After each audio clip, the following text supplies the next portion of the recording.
현대차증권 이재선 연구위원과 미국 주식사관학교 신승우 대표 모셨습니다. 안녕하세요. 안녕하세요. 네, 안녕하세요. 네. 우선 이재선 연구위원님부터 네. 오늘 무슨 얘기 해주시겠습니까?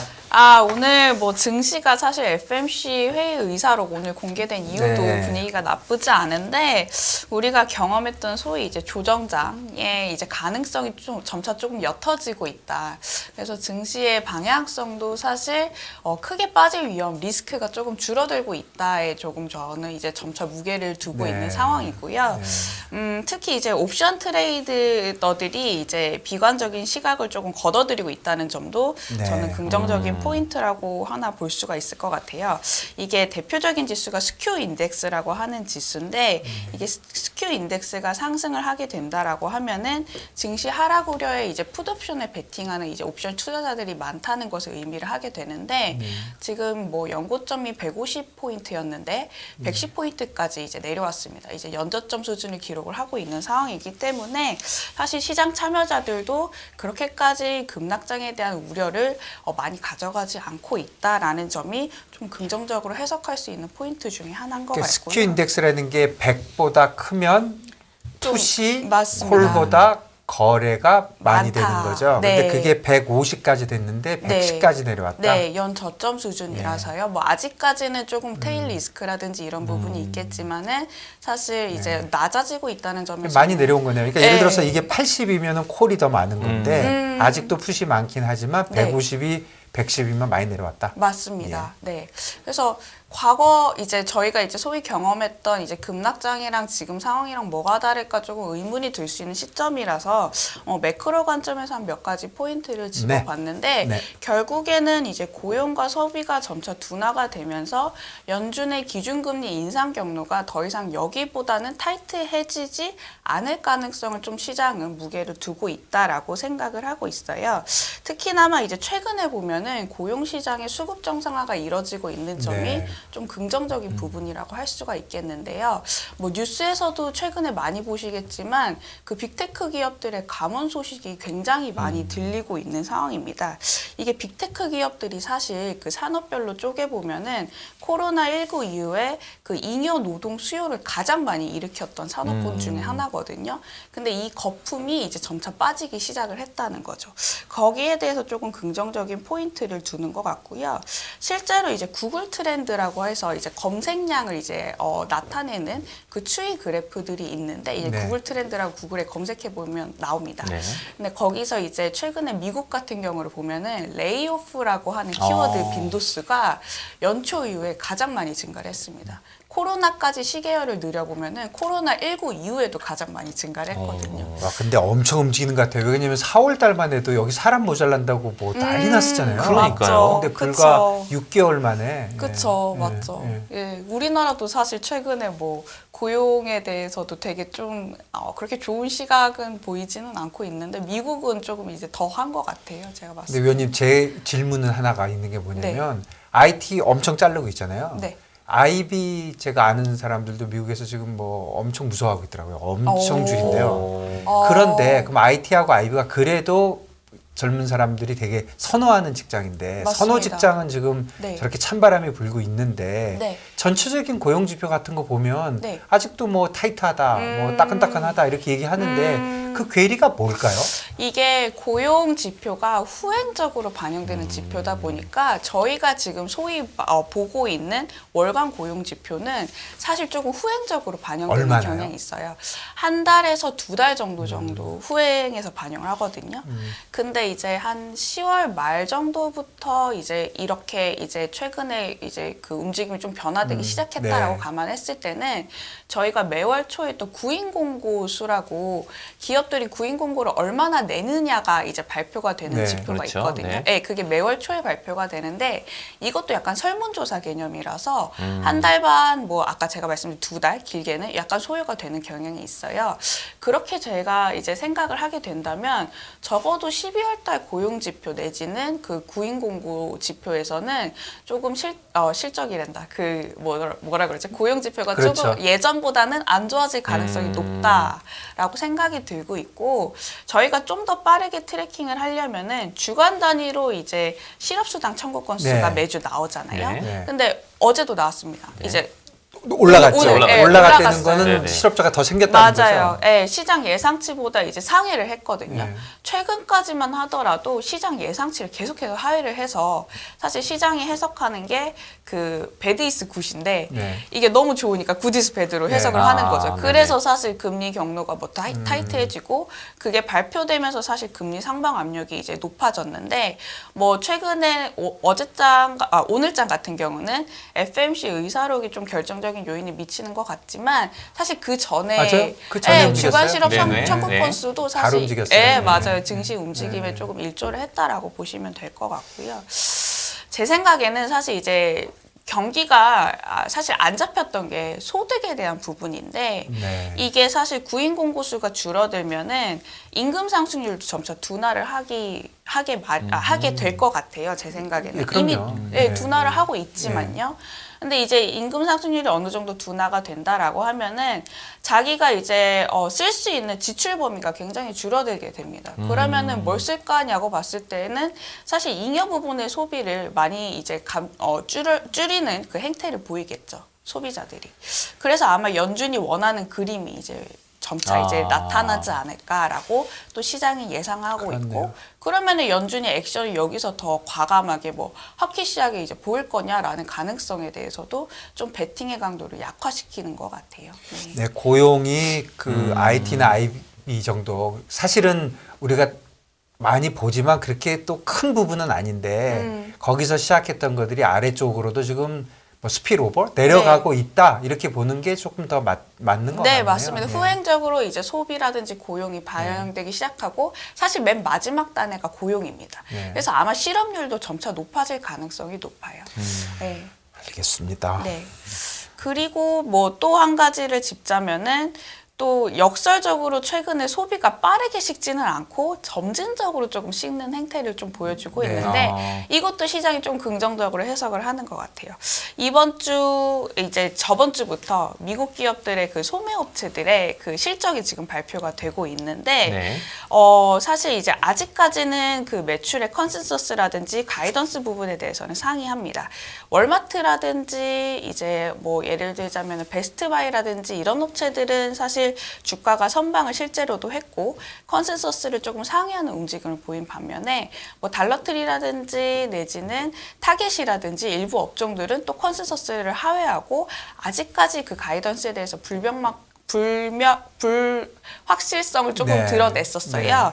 근데 이제 통틀어서 보면은 공통점이 뭐냐고 했을 때 소매업체들의 재고 부담이 일찍 낮아진 점에 좀 시장을 주목을 하는 것 네. 같아요.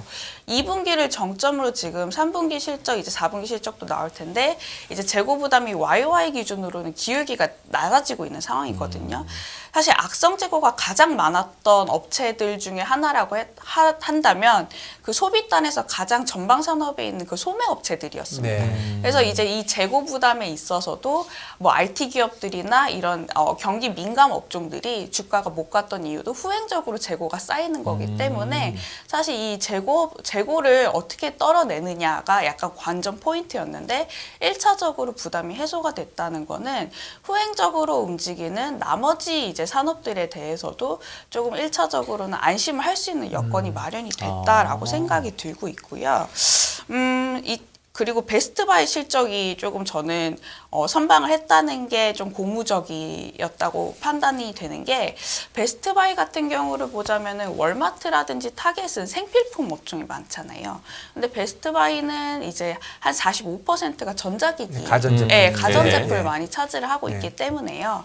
우리나라 업체 같은 경우를 보자면은 사실 이 블랙 프라이데이라든지 소비 모멘텀을 받을 수 있는 소위 그런 업종들은 대부분 IT 가전이라든지 그렇죠. 네네. 네, 미국 OEM 이제 의류 업종 끼고 네네. 있는 업체들이 네. 많거든요. 근데 베스트바이가 선전을 하고 재고 물량을 떨어냈다는 점은 이게 우리나라 IT 재고들도 후행적으로 이제 그래프를 같이 그려보면은 재고가 후행적으로 이제 꺾이게 됩니다. 우리 IT. 네, 우리 기업. 네, 우리 기업이요. 그렇죠. 그래서 우리 기업들도 사실 이 베스트바이 주가에 있어서도 조금 나중에는 긍정적으로 해석이 될 수밖에 없겠다라고 생각이 들어서 저는 이 점도 되게 조금 우호적이라고 생각이 들었었어요. 베스트바이 실적이 저번 주에 나왔는데 진짜 재고가 그렇죠. 네. 네. 50몇 프로인가 그래도 8%인가 뚝 떨어지고 네. 네. 그런 게 사실은 가정기업들하고 영향이 있고 또 맞아요. 가정기업은 네. 우리나라 기업들도 있다 이런 맞아요. 말씀이시죠. 맞아요. 네. 네. 사실 그 여름만 해도 걱정들이 굉장히 많지 않았습니까? 재고 가지고 예. 걱정하시는 분 엄청 많았죠. 그러니까요. 비관적으로 보신 네. 분들 중에 재고 가지고 이거 엄청난 맞습니다. 거라고 얘기하는 네. 사람들 많았어요. 비용 부담이 예. 그만큼 있고 또 이제 사실 그간 이만큼 또 수요가 잘 팔리겠지라고 만들었지만 이게 안 사실 팔릴 것이다. 안 팔리면은 악성 재고로 남기 때문에 기업들 입장에서는 수요가 둔화하는데 재고가 쌓이게 되면은 그만큼 어닝에 대해서 또 네. 부담도 가중되고요.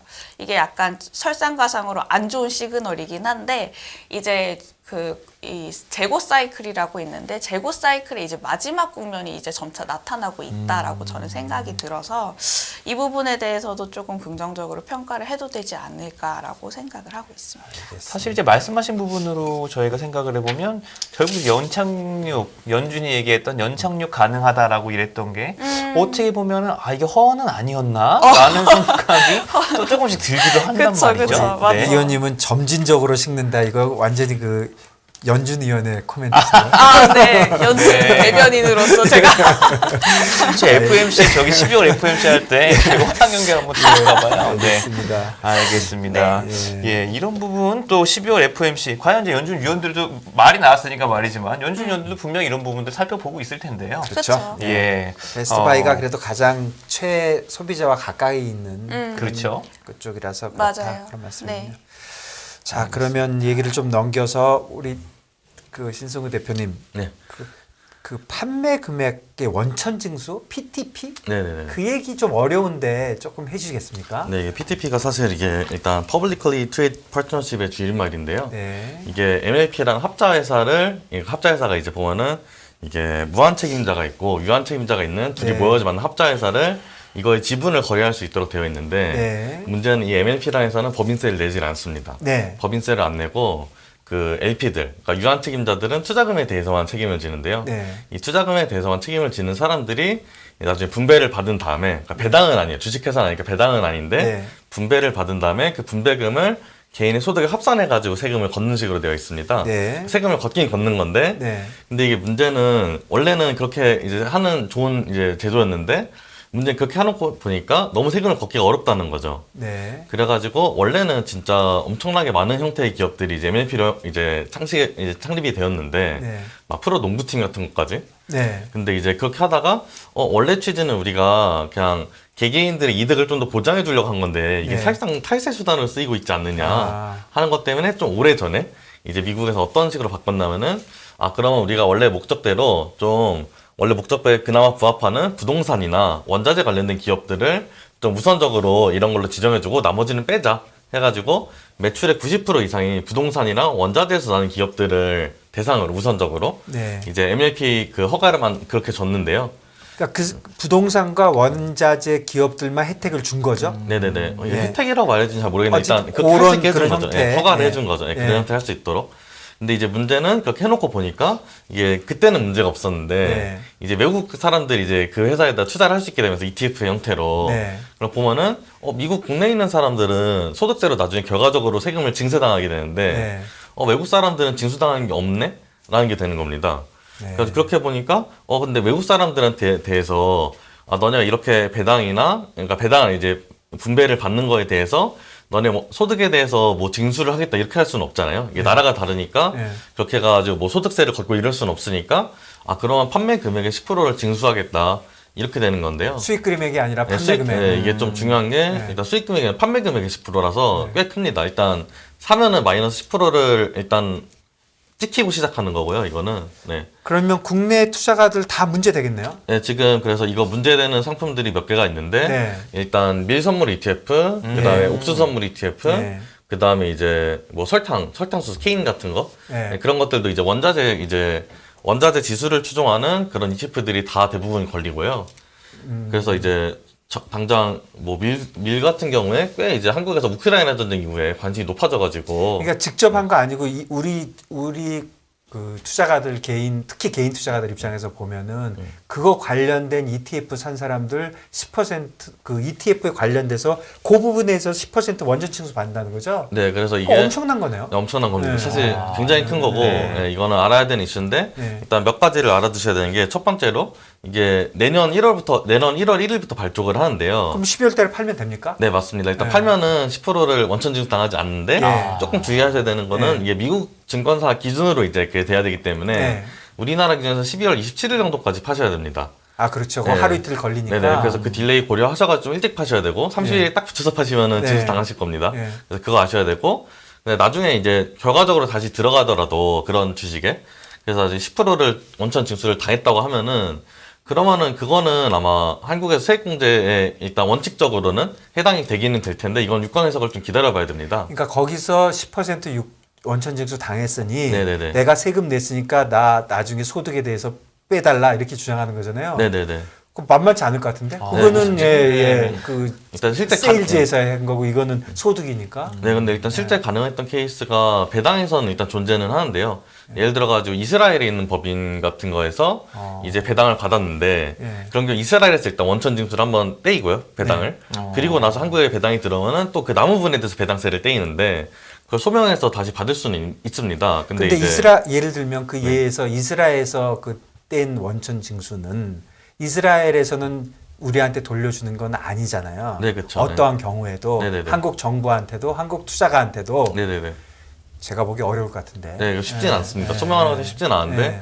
일단 그래서 제가 볼 때는 일단은 주의는 하셔야 무조건 되겠네. 하셔야 된다. 무조건 그래서 정리해야 되네요. 네, 그래서 제가 볼 때는 그럼 결과적으로 밀선물 ETF나 네. 옥수 선물 ETF 하시던 분들이 네. 그냥 선물 안 하고 ETF 했던 거는 그냥 선물하기가 좀 번잡스럽고 귀찮아서 선물은 그랬던 건데 상관없나요? 선물은 상관없습니다. 그러면 가만- 나 네. 같으면 요번에 ETF를 12월 달에 팔고 네네네. 내가 ETF에서 만일에 손해를 봤는데 나는 이거 절대 오를 거야. 지금 내가 스탑로스 손절하는 거는 있을 수 없는 일이야. 이렇게 네. 생각하신다면 ETF를 12월 중에 팔고 네, 그리고 같은 금액을 계산해서 선물을 사면 되는 거네요. 네, 그래서 그런 식으로 갈아타시는 게 일단은 맞아 보이고 지금은 아. 하나 더 주의하셔야 되는 게 이게 저는 사실 이거는 왜 들어간지 진짜 잘 모르겠는데 네. 일단 빅스 2배 롱짜리 ETF가 여기에 포함이 되어 있어요. 근데 저는 일단 왜 포함되어 있는지 모르겠는데 일단 포함되어 있고 네. 근데 이게 왜 문제가 되냐면은 세이브로 해서 이게 순매수 상위 50등 안에 들어갑니다. 그래서 지금 들고 많이 있는 샀죠? 네, 들고 있는 개인들이 좀 많으실 거예요. 네, 그래서 이거는 좀 그럼 뭐 그것도 똑같이 네, 그것도 그 똑같이, ETF를 팔고 빅스를 그냥 사면 되는 거네요. 네, 그렇습니다. 네, 네, 그래가지고 그렇게 하면 그런 되네요. 식으로 일단 돌아가셔야 되는데 여튼 아니면 이 와중에 그냥 정리하시든지 네네네, 나는 그렇습니다. 이 뷰를 놓치지 않겠다 하시는 분들은 그 10% 진짜 엄청 억울한 거죠. 네, 사실 이거 말도 개인 투자자부터 예. 너무 근데 사실 이거 약간 화가 좀 많이 똥 떼이는 나는데, 건데. 뭐 이거. 아니 제가 이 얘기 조금 들었는데 네. 저는 솔직히 뭔지 잘 이해 못했는데 오늘 좀 명확해지는 것 같고 네네네. 그러면 사실은 국내 증권사에서 이거 엄청 다 얘기해주고 있겠네요. 개인 네, 지금 투자가한테. 안 그래도 네. 그러니까 이게 사실 공시가 된 거는 작년에도 공시가 됐었고 네. 한 2년 전에도 공시가 됐었는데 이제 지금 이슈가 갑자기 팍 터진 이유는 이제 증권사들에서 다 공시를 쫙 때려주니까 MTS에서 사실은 네. 저만 모르고 있는 거고 우리 그 투자하시는 분들은 다 알고 있어 계획 다 짜고 있는 걸로 그렇게 그거는 아니었을 것 같긴 한데요. 생각이 들고 저는 그냥 단순하게 제 생각은 지금 말씀드린 대로 혹시 이 손해 본 분들이 꽤 있을 것 같거든요. 네네네. 원자재는 그렇겠죠. 조금 네. 가격으로 볼 때 난 손해 봤으니 무조건 못 팔아. 세금이고 뭐고 난 무조건 버틸 거야. 이렇게 하지 마시고 네네네. 예, 이거는 팔고 똑같은 상품에 이런 걸 당하지 않는 상품이 있으니까 네, 맞습니다. 그거 하시면 된다. 저는 네네. 그렇게 생각이 드네요. 일단 저도 그게 맞는 것 같고 그리고 하나의 함정이 더 있는 게 또 있습니까? 네, 뭘 또 많아요? 이게 좀 약간 제가 투자 구력이 짧아서 그런지 모르겠는데 제 입장에서 이게 사상 초유의 일이긴 한데요. 네. 예, 이게 어떤 ETF들의 경우에는 그 ETF를 추종하는 또 다른 ETF가 있는데 얘는 10%를 안 떼고 얘는 떼는 경우가 있습니다. 아, 그래서 그런 경우에는 내가 약간 10% 떼이는 그 ETF를 꼭 사고 싶다 하면은 그걸 찾아가지고 이제 해당하는 이제 똑같은데 이제 구조가 달라가지고 얘는 이제 MLP고 얘는 MLP가 아닌 경우들이 있거든요. 그런 경우에는 또 얘는 매도할 때 10%를 이제 따로 원천 징수 당하지 않기 때문에 그러니까 네. 또 ETF 중에도 추종하는 건 네네. 또 안 된다. 서로 추종을 하기 때문에 그래서 되게 이게 좀 복잡하군요. 이게 좀 복잡합니다. 그래서 본인이 이제 들고 있는 것들 중에서 비중이 좀 있는 게 있으면 꼭 체크를 해보셔야 될 것 같고요. 이게 좀 저도 원자재랑 이제 부동산만 되는 줄 알았는데 빅스는 사실 큰 상관 없는데 제가 느끼기에는 좀 뜬금없이 들어가 있는데 이게 분명히 들고 있으신 분들 있을 거기 때문에. 근데 이거 네. 미국에서 만든 사람이 원자재, 부동산, 빅스 잘 구별 못하는 모양이에요. 저도 좀 그런 의식이 좀 빅스가 들긴 무슨 하네요. 뭐 원유의 일종인 줄 알거나 뭐 저도 약간 왜 들어갔는지 잘 모르겠습니다. 이거는 사실 들어갈 이유가 별로 없는 것 같은데. 거의 없는 건데. 네. 근데 이제 뭔가 아마 세금 걷는데 문제가 있으니까 들어간 거겠죠, 결과적으로. 네.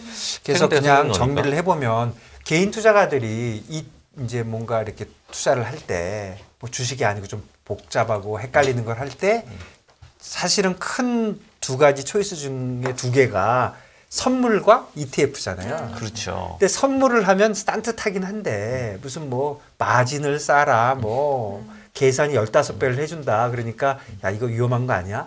이렇게 생각하다 보니까 ETF로 그냥 가는데 ETF에 이런 문제가 생겼기 때문에 이거 확실하게 보셔야 될 것 같습니다. 네, 이거는 한 달밖에 안 굉장히 남았고. 굉장히 주의해서 보셔야 되는 게 맞다고 네, 생각하고요. 예, 작은 금액을 원천 징수당하는 게 아니기 때문에. 그러니까 이익이 10%가 아니고 지금 뭐 예, 판매 금액이 판매 10%이기 금액이 때문에 10%. 상당한 겁니다. 네, 그래서 상당한 예, 네. 이거는 꼭 체크를 하셔야 될 거라고 저는 생각을 하고 네. 이거 체크를 어떻게 하시면 되냐면은 개별 주식은 사실 체크하실 필요가 없고요. ETF를 들고 있는데 내가 좀 헷갈린다 하는 경우에는 이제 ETF.com 같은 데서 찾아보면은 이제 그 K10이었나 하는 이제 K10 디스클로저가 있는 경우에는 이거 해당이 되고 아닌 경우는 해당이 안 되는데 이게 사이트에 지금 핫이슈다 보니까 다 명시가 되어 있거든요. 리스트가 이렇게 쫙 나와 있나요? 네, 리스트도 있고 자기 ETF를 검색을 해봤을 때도 바로 쉬운 나오는데요. 방법은 네. 증권사에 전화를 한다. 네, 그것도 방법이고요. 세일즈한테 명쾌합니다. 뭐냐, 네. 이거는 그쵸. 당하냐 마냐 이렇게 예. 해서 나 이거 살 때 왜 안 말렸냐 이렇게 하면 네. 이건 죄송합니다. 이거 증권사에서 이거 약간 이건 기관분들이 예전에 메시지고. 많이 당한 거기 때문에 제가 예. 복수 한번 했습니다. 김준성 대표님이시니까 또 내려줄 수 있는 명쾌한 네, 그런 제가 것이 증권사에서 아니었나. 많이 당한 네. 거기 때문에 한번 드리려고. 네, 그래가지고 이거는 꼭 한 번씩은 체크를 해보시는 게 좋겠다. 아 네. 그렇네요. 이거 네. 심각한 거네. 네, 작지 않습니다. 네. 예. 그래가지고 뭐 명분은 있는데 저희 입장에서 큰 거죠. 예, 알겠습니다. 참, 그 유튜브 시청자 채팅창에 라라라님께서 함정, 금융시장은 원래 함정이 많습니다. 이런 얘기를 해주셨는데요. 예, 깊이 공감됩니다. 네, 깊이 공감되고요. 오늘 저기 그 바이오도 얘기해 주시고 다 하려고 하셨는데 시간 관계상 시간이 네네네. 그냥 예. 오늘 그래서 뭐 뭐 그냥 PTP만 얘기해도 오늘은 중요한 얘기라. 예. 예. 이거 다음 다들 시간에, 알고 있는 예. 얘기를 저희가 그냥 쓸데없이 또 했는지는 사실 잘 모르겠어요. 아니 근데 저는 또 이 판매 금액의 10% 얘기 들으니까 저는 그 얘기 네. 듣고 이게 뭐가 난 잘못됐다 이렇게 생각했어요. 무조건. 근데 잘못됐네요. 예, 참 이 부분은 이제 지켜보시고 있는 시청자분들께서도 꼭 한번 확인해 보시고요. 특히 예. 빅스 한 사람들 봐야 될 것 같아요. 빅스는 빅스 원자재하고 원래 아무 진짜, 관계가 네. 없다고 생각하는데 뭐 빅스가 들어와 있다고 하니까 빅스 들어온지는 저도 몰랐습니다. 네, 저도 이번에 엑셀표 보고 알았는데 네. 좀 이상한 것 같습니다. 알겠습니다. 자, 그러면 저희 두 분과는 여기서 저희가 인사를 드리고요. 오늘 나와주셔서 좋은 말씀 감사합니다. 감사합니다. 감사합니다.